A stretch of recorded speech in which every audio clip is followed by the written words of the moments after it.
देखिए, इन नतीजों को देखकर अखिलेश यादव परेशान है, क्योंकि यूपी में वो भी यादव मुस्लिम वोट बैंक इसी एमवाई के सहारे चलते हैं। बंगाल में ममता बनर्जी को भी मुस्लिम वोटों की आस है, लेकिन बिहार की तरह ओवैसी बंगाल यूपी में भी खेल बिगाड़ सकते हैं। ये इनके तनाव का विषय है।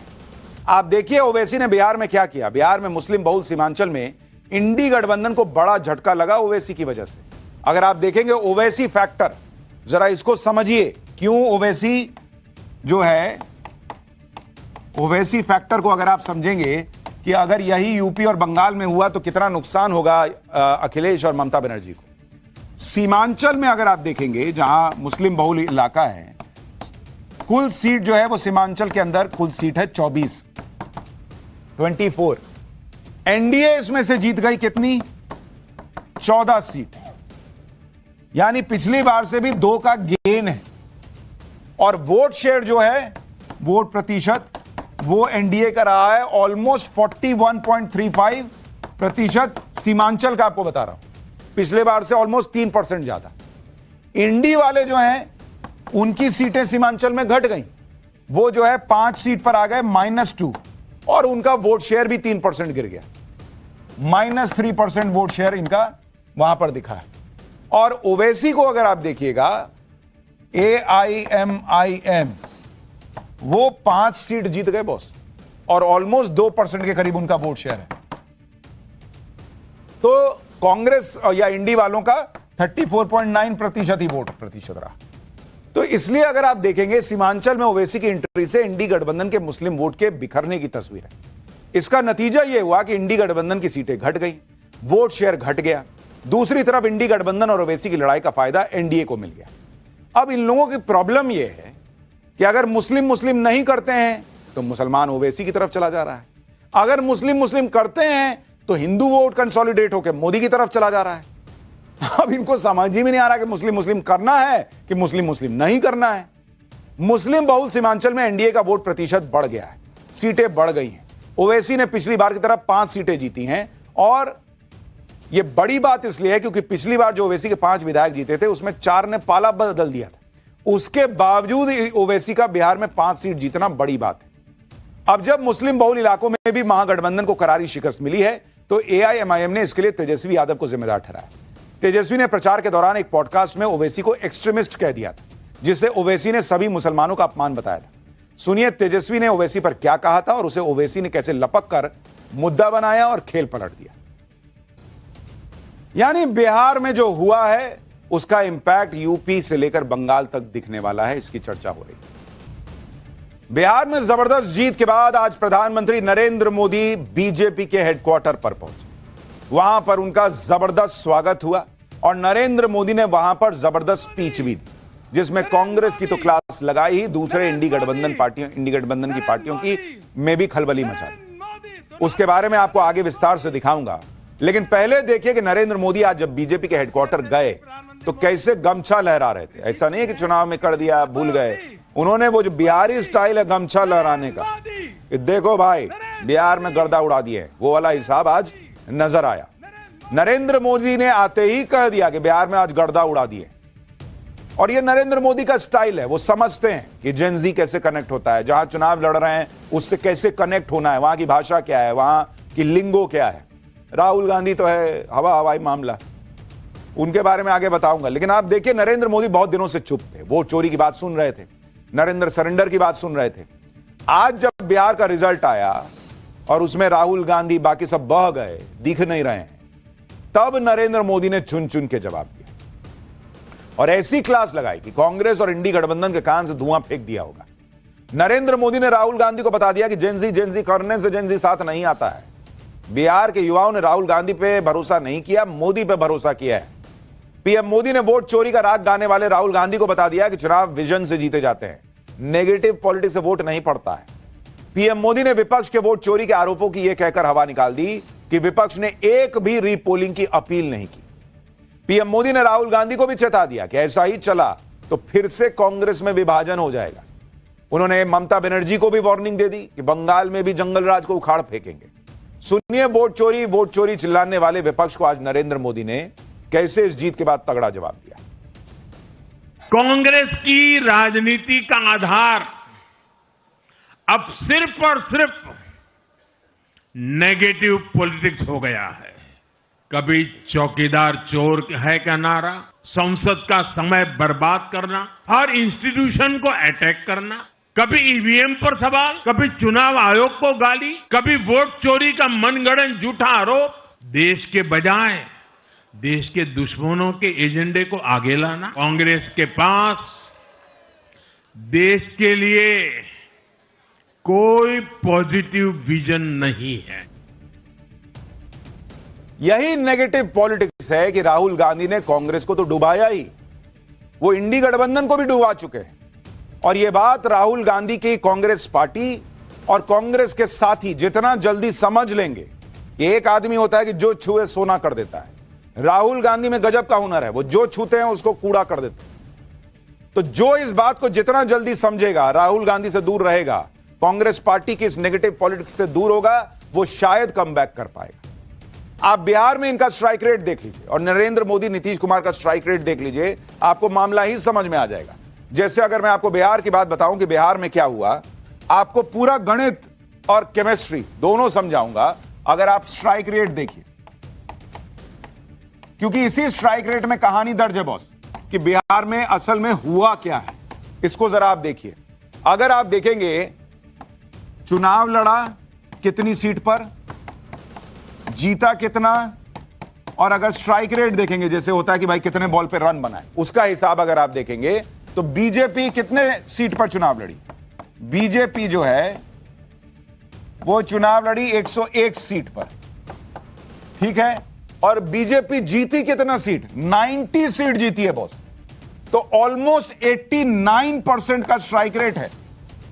इसी तरह से आप गठबंधन में जेडीयू को देखिए, जेडीयू भी 101 पे लड़ी, जेडीयू 84 जीती, उसका स्ट्राइक रेट आप देखिए 83% है। और यह होना ही था क्योंकि भाई जो पिछले बार बिखराव हुआ था चिराग के जाने से, वो नहीं हो पाया। इधर आप कांग्रेस का हाल देखिए बॉस, राहुल गांधी भर दुनिया में घूम रहे हैं कि मैं ही जो है इस देश को बचा सकता हूं। आप देखिए कांग्रेस 61 सीट पर लड़ी, जीती कितनी है, 6। इनका स्ट्राइक रेट है 9% का बॉस। यहां एक को 89 नंबर आ रहा है एग्जाम में, एक को 83 नंबर आ रहा है, दूसरे को आ रहा है 9 नंबर, डबल डिजिट में मामला नहीं पहुंच रहा है, और वो आदमी चाहता है कि मैं देश का प्रधानमंत्री बन जाऊं। पब्लिक आपको मानिए नहीं रही है। आरजेडी को आप देखिए, इनके चक्कर में आरजेडी का भी क्या हाल हुआ। आरजेडी 143 सीट पे लड़ी। कई लोग कह रहे हैं आरजेडी का वोट शेयर ज्यादा क्यों, अरे भाई ज्यादा सीट पे लड़े हैं, जीती है 25। तो इनका स्ट्राइक रेट अगर आप देखेगा तो 17%। अरे भैया जो एग्जाम में 40% चाहिए होता पास होने के लिए, उसका आधा भी ये लोग नहीं लाए। बिहार में कांग्रेस की ऐसी हालत देखकर आज नरेंद्र मोदी ने कांग्रेस की क्लास लगाई। सुनिए एक बार पीएम मोदी ने क्या कहा है, फिर आपको बताता हूं कि इस जीत के पीछे जो MY फैक्टर है नरेंद्र मोदी वाला, वो कितना बड़ा फैक्टर है। आज ही के दिन सिर्फ एक चुनाव में हमारे जितने विधायक चुने गए हैं, कांग्रेस पिछले 6 चुनाव में, 6 चुनाव में उतने विधायक जीत नहीं पाई। कांग्रेस और इंडी गठबंधन बार बार हार रहा है, लेकिन इनकी नेगेटिव पॉलिटिक्स खत्म नहीं हो रही। आज बिहार के रिजल्ट पर भी ये लोग वैसी बातें कर रहे हैं, इसके बारे में आगे दिखाऊंगा। ये लोग सेटबैक के बाद भी सीखने को तैयार नहीं होते। आप देखिए कि नरेंद्र मोदी को भी सेटबैक तो मिले थे, लेकिन उन्होंने कमबैक किया सेटबैक से। आप याद कीजिए 2024 में जब लोकसभा चुनाव का रिजल्ट आया था तो नरेंद्र मोदी का चेहरा कैसे उतरा हुआ था। पब्लिक भूल सकती है वो चेहरा। ये चेहरा पब्लिक भूली नहीं थी कि कैसे नरेंद्र मोदी के चेहरे पे दिख रहा था कि उन्होंने 240 एक्सपेक्ट ही नहीं किया था। जो वोट चोरी करेगा 240 लेगा, ऐसा चेहरा उतरेगा उसका। नरेंद्र मोदी के उस हाव भाव की बहुत चर्चा हुई थी। पब्लिक को गिल्ट फीलिंग हो रही थी कि भाई इस आदमी के साथ ऐसा कैसे कर दिया आपने। जहां जाइए लोग कहते थे बाप रे, अयोध्या में जो है बीजेपी हार गई, अरे बाप रे, मोदी को हमने 240 दिया, पाप हो गया। लोग ऐसा बोलते थे। लोग नरेंद्र मोदी का चेहरा भूल नहीं पाए, और उस चेहरे का नतीजा था, ये चेहरा लोगों के मन में बैठ गया कि भाई 400 पार नहीं कराया, 240 पर रोका, तो ऐसा नरेंद्र मोदी का चेहरा देखना पड़ा। जो आदमी जो है वो छुट्टी ना ले, काम पे काम, काम पे काम, बोल्ड डिसीजन ले, देश को नए मकाम पे ले जाए, उसके ऐसा हमने चेहरा कर दिया। वो जो सेंटिमेंट नरेंद्र मोदी के साथ आया, उसमें एक के बाद एक नरेंद्र मोदी को जीत मिलती चली। वो एक बहुत बड़ा फैक्टर रहा। वही एक लौता फैक्टर नहीं है, लेकिन वो एक बड़ा फैक्टर। पब्लिक को लगा कि मोदी का साथ न देकर गलती कर। फिर हरियाणा, महाराष्ट्र, बिहार, हर जगह वोटर इस बात पे नहीं सोया रहा कि ना जीतिए रहे होंगे। सबने ये ठान लिया कि जीत रहे हैं हार रहे हैं हमको फर्क नहीं पड़ता, मैं तो अपना वोट डालने जाऊंगा। तो जो 400 पार वाली कसर थी वो भी एक तरीके से पूरी कर दी। पब्लिक सेंटिमेंट को इंडी वाले समझ ही नहीं पा रहे और ये इनकी सबसे बड़ी कमजोरी है। आप देखिए कि जिन महिलाओं के लिए नरेंद्र मोदी और नीतीश कुमार ने इतना काम किया, भाई शौचालय दिया, गैस कनेक्शन दिया, बिजली घर में पहुंचाई, राशन दिया, रोजगार के लिए पैसा दिया, उनके लिए इंडी गठबंधन ने प्रचार के दौरान व्यक्तिगत हमले किए। इंडी गठबंधन के मंच से पीएम मोदी की मां के लिए अब शब्द कहे गए, पीएम मोदी की मां को गाली तक दी गई, पीएम मोदी के लिए वोट चोर गद्दी छोड़ के नारे लगाए गए। राहुल गांधी जब तब नरेंद्र मोदी के लिए तू तड़ाक करके बात करते हैं, इज्जत ही नहीं देते हैं। नीतीश कुमार की सेहत को लेकर ये लोग मजाक बनाए, रील बनाए, नीतीश कुमार पर व्यक्तिगत हमले किए। ये लोग ये समझ ही नहीं पाए बॉस कि मोदी और नीतीश कुमार, ये दोनों लोगों का जो महिला वोटर से कनेक्ट है, वो महिला वोटर जो है जिसको इन्होंने इतनी इज्जत दी कि उनको अब सड़क पे शौच के लिए नहीं जाना पड़ता, उनको जो है वो इतनी इज्जत दी कि अब घर पे सिलेंडर से आराम से खाना बन रहा है, उनके घर में बिजली आ रही है, महिलाएं जो है वो साइकिल दी कि जाओ पढ़ो, बेटियां स्कूल छोड़ती थी उनको स्कूल भेजा। जो मोदी नीतीश महिलाओं को इज्जत दे रहे थे, उन मोदी नीतीश को आप पर्सनली बेइज्जत करने की पॉलिटिक्स कीजिएगा, महिला छोड़ देगी। इन बयानों और अपशब्दों ने महिला मतदाताओं को इंडी गठबंधन से और दूर कर दिया। राहुल गांधी सोचते हैं मैं नरेंद्र मोदी को तू तड़ाक करके बात करता हूं, पब्लिक मुझे माचो समझेगी। अरे माचो नहीं समझ रही है बॉस, पब्लिक को पसंद नहीं आ रहा। बिहार में ये सब नहीं चलता कि बड़ा आदमी को जो है, जो आपसे उम्र में कम से कम बड़ा हो, उसको आप इस तरह से तू तड़ाक कीजिए। पब्लिक समझ गई कि ना ये आदमी सटने लायक नहीं है। इंडी गठबंधन ने महिला मतदाताओं का मिजाज समझने में गलती कर दी। दूसरी तरफ पीएम मोदी और नीतीश कुमार की योजनाओं ने महिलाओं को अपनी तरफ आकर्षित किया। बिहार में इतनी भारी जीत के कई फैक्टर हैं, लेकिन सबसे बड़ा फैक्टर महिला वोटर्स का ही माना जा रहा है। महिलाओं के लिए पीएम मोदी की योजनाएं, बिहार में सीएम नीतीश कुमार की योजनाएं, इन सब का असर वोटिंग पैटर्न में देखने को मिला। और अगर आप देखेंगे, चुनाव से पहले मुख्यमंत्री महिला रोजगार ऋण योजना शुरू की गई। 1.5 करोड़ महिलाओं को रोजगार के लिए 10-10 हजार रुपए डाले गए। पंचायतों और नगर निकायों में महिलाओं को 50% आरक्षण दिया गया। बिहार में 1,35,000 महिलाएं सरपंच, पार्षद और मुखिया बन सकी। मुफ्त साइकिल योजना के तहत हर साल 14 लाख साइकिल बांटी गई। लड़कियों का ड्रॉप आउट रेट 40% से घटकर 18% हो गया। बॉस, लड़कियां स्कूल आधे में छोड़ना बंद कर दी। 2016 में शराबबंदी की, जिसका महिलाओं पर डायरेक्ट असर पड़ा। घरेलू हिंसा के मामलों में 35% की कमी आई। महिलाओं की बचत 22% बढ़ गई। जीविका दीदियों के नेटवर्क का भी एनडीए को फायदा मिला। 10 लाख स्वयं सहायता समूह से करीब 1 करोड़ 20 लाख महिलाएं जुड़ी। मुख्यमंत्री कन्या उत्थान योजना से 1 करोड़ 80 लाख लड़कियों को लाभ हुआ। इसमें जन्म से लेकर ग्रेजुएशन तक 54,100 रुपए की सहायता राशि दी जाती है। छात्रा पोशाक योजना, लड़कियों को फायदा मिला। हर साल 1 करोड़ 40 लाख लड़कियों को पोशाक भत्ता मिलता है। जंगल राज वर्सेस सुशासन के नैरेटिव का असर दिखा। एनडीए ने लालू के दौर में जंगल राज की याद दिलाई, साथ ही 2005 के बाद सुशासन की बात की। लड़कियों को, महिलाओं को याद है कि घर से निकलना मुश्किल था। शाम में 6 बजे लड़की घर ना आए लालू जी के राज में तो घर वाले फोन करते थे, परेशान हो जाते। तो फोन तो उस वक्त उतना नहीं होता था, परेशान हो जाते थे लोग कि अरे बेटी घर नहीं आई, अरे बहू घर नहीं आई। आज लोग 10-10 बजे घूम रहे हैं आराम से, 11 बजे रात में घूम रहे हैं।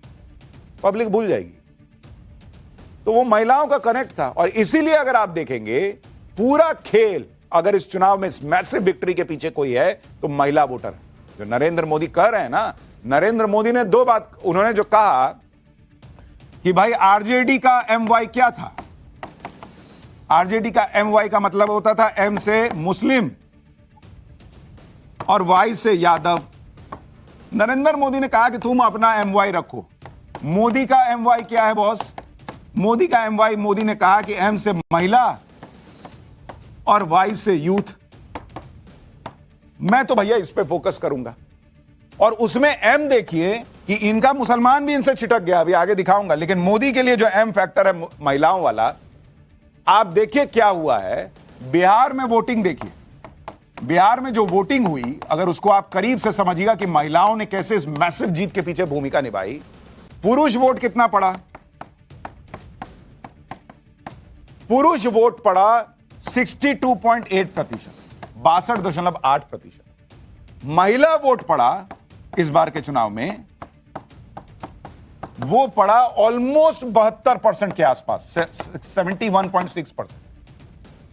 प्रति विधानसभा अगर आप देखेंगे, प्रति विधानसभा पुरुषों के मुकाबले अगर आप कंपेयर कीजिएगा तो ऑलमोस्ट 1800 लगभग महिला वोट ज्यादा पड़ा।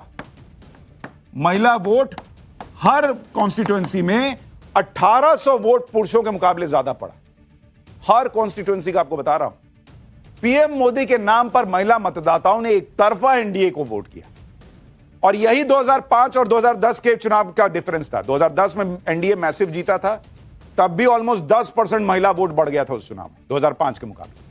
इस बार भी 2020 के मुकाबले 12% महिला वोट बढ़ा। महिलाओं ने कहा नहीं चाहिए भाई ये राहुल गांधी और तेजस्वी वगैरह, लेकिन इंडी गठबंधन के नेता इसे स्वीकार करने के बजाय फिर वही वोट चोरी कर रहे हैं। इंडी गठबंधन में शामिल उद्धव ठाकरे की शिवसेना की नेता प्रियंका चतुर्वेदी ने महिला मतदाताओं पर फोकस करने की बात कही। प्रियंका चतुर्वेदी ने कहा कि डियर ऑपोजिशन लीडर्स, बिना मांगी सलाह है कि देश की महिलाओं से बात करिए, महिलाओं के बिना कोई भी विकल्प तैयार नहीं हो सकता है। यानी इंडी गठबंधन के नेता भी मान रहे हैं कि जमीनी मुद्दों और लोगों से जुड़े मुद्दों की बात करो, इसी पर पीएम मोदी का फोकस रहता है और इसलिए वो जीतते हैं। इंडी गठबंधन वाले अपने एमवाई समीकरण के सहारे थे, मुस्लिम यादव वाला। नरेंद्र मोदी ने महिला यूथ लॉन्च किया, महिलाओं का आपको फैक्टर मैंने आपको दिखाई। बिहार में अगर आप यादव फैक्टर देखिएगा, वाई वाला, बिहार में यादव बहुल सीटों में 45 सीटें आती। एनडीए ने इसमें जो है जो यादव बहुल सीटें हैं उसमें से 45 एनडीए ने जीती, जबकि महागठबंधन को सिर्फ 16 सीट मिली। इसी तरह मुस्लिम बहुल सीटों में से 39 सीटें एनडीए ने जीती और महागठबंधन को सिर्फ 8 मिली, उसमें 5 एआईएमआईएम उठा के ले गया। यानी जो उनका एमवाई था मुसलमान और यादव, वो भी छोड़ चुका है बॉस। मुसलमान भी कह रहा है कि मुसलमान दरी बिछाने के लिए नहीं है, ओवैसी जी सही बात कर रहे हैं। और यादव भी कह रहा है कि झूठे हिंदू को जाति में बंटना ही नहीं है, मैं मोदी के साथ जा रहा हूं। तो इनके पास कुछ बचा ही नहीं, ठेंगा। इसी पर आज पीएम मोदी ने इंडी गठबंधन को घेरा भी। एक बार पीएम मोदी को सुनिए। बिहार में कुछ दलों ने तुष्टीकरण वाला MY माय फॉर्मूला बनाया था,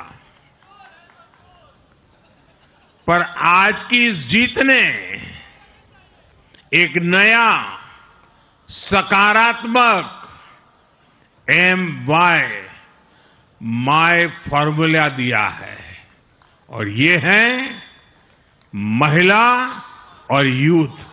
उनकी इच्छा, उनकी आकांक्षा और उनके सपनों ने जंगल राज वालों के पुराने सांप्रदायिक माय फॉर्मूले को पूरी तरह ध्वस्त कर दिया है। इंडी गठबंधन के साथ ना पूरी तरह से मुस्लिम रह गया है, ना यादव रह गया है। ये हिंदुओं को जातियों में तोड़ने वाली बातें कर रहे थे, लेकिन हिंदू एकजुट हो गया। पूरे चुनाव में लालू यादव सिर्फ एक सीट पर प्रचार करने के लिए निकले थे, वो सीट भी हार गए।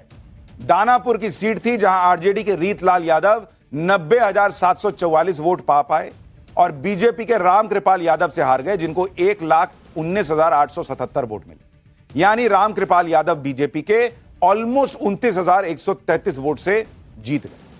यानी लालू यादव इतनी खराब सेहत में भी एक कैंडिडेट का प्रचार करने निकले, पब्लिक ने लालू यादव का उसका भी मान नहीं रखा, कि हटाओ न जीता रहे। इसी तरह आप मुस्लिम वोटों का हाल देखिए। सीमांचल के इलाके में ओवैसी ने इनको पानी पिला दी। सीमांचल में महागठबंधन को 2020 में 7 सीटें मिली थी, इस बार 2 सीटें घट गई, 5 हो गई, लेकिन ओवैसी की 5 की 5 सीट बरकरार रही। ये लोग ओवैसी का विधायक सब तोड़ लिए थे। ओवैसी ने फिर जीत करके दिखा दिया कि ना, मैं तो हूं, मैं रहूंगा। इंडी गठबंधन के सारे समीकरण ध्वस्त होते चले और इसी का नतीजा है कि अकेले बीजेपी 90 सीटें लाकर सिंगल लार्जेस्ट पार्टी बन गई। अकेले बीजेपी को महागठबंधन की कुल सीटों से 2.5 गुना ज्यादा सीट मिली। राहुल गांधी ने कांग्रेस को ऐसा डुबोया कि ओवैसी और कांग्रेस अब बराबर हो गए भाई। और आप एनडीए का वोट शेयर भी देखिए, सीधे सीधे क्लियर हो जाएगा कि इंडी के सारे समीकरण कैसे ध्वस्त हुए हैं। जरा सा इसको भी समझिए। जो बिहार में वोट शेयर रहा है, वोट प्रतिशत, उसको भी जरा देखिए। साल 2020 में अगर आप देखेंगे, 2020 में क्या हुआ था, एनडीए का जो वोट शेयर था वो करीब करीब जो है 41.48% था, और जो 2025 में एनडीए का वोट प्रतिशत है, अगर आप उसको देखिएगा, वो ऑलमोस्ट 5% बढ़ गया, 46.63%। और भाई 5% ऑलमोस्ट बहुत होता है। और इसी तरीके से आप इंडी का देखिएगा, महागठबंधन वालों का, इनका 2020 में वोट शेयर था 38.43%, और इस बार जो है वो 37.6%, मतलब ऑलमोस्ट गिर ही गया है थोड़ा। और ये जबरदस्त वोट शेयर तब बढ़ा है जब एनडीए करीब 20 साल से सत्ता में। इंडी गठबंधन चुनाव में यही माहौल बना रहा था कि 20 साल से मोदी नीतीश चल रहे हैं, अब की बार तो बदलाव होगा ही। लेकिन नरेंद्र मोदी के सामने सारी एंटी इनकम्बेंसी ध्वस्त हो जाती है, प्रो इनकम्बेंसी चलती है। जहां सरकार होती है वहां रिपीट करते हैं, जहां सरकार नहीं होती वहां सरकार बनाते हैं। केंद्र में लगातार 11 साल से सत्ता में है मोदी, हरियाणा में लगातार 11 साल से सत्ता में है बीजेपी, महाराष्ट्र में सबसे बड़ी जीत हासिल की हाल में, यूपी में लगातार 8 साल से सत्ता में है, उत्तराखंड में लगातार 8 साल से सत्ता में है, मध्य प्रदेश में करीब 20 साल से सत्ता में है, गुजरात में तो करीब 27 साल से सरकार है, राजस्थान में कांग्रेस को हराकर फिर सरकार बनाई है, ओडिशा में नवीन पटनायक के 24 साल के राज को खत्म किया है, दिल्ली में केजरीवाल के 10 साल के राज को खत्म कर दिया। ये नरेंद्र मोदी का जलवा है। जहां एक बार सत्ता मिल गई, इतनी ताकत से लग जाते हैं काम करने में कि पब्लिक कहती कि ना, दूसरे की जरूरत ही नहीं, रिपीट मारो।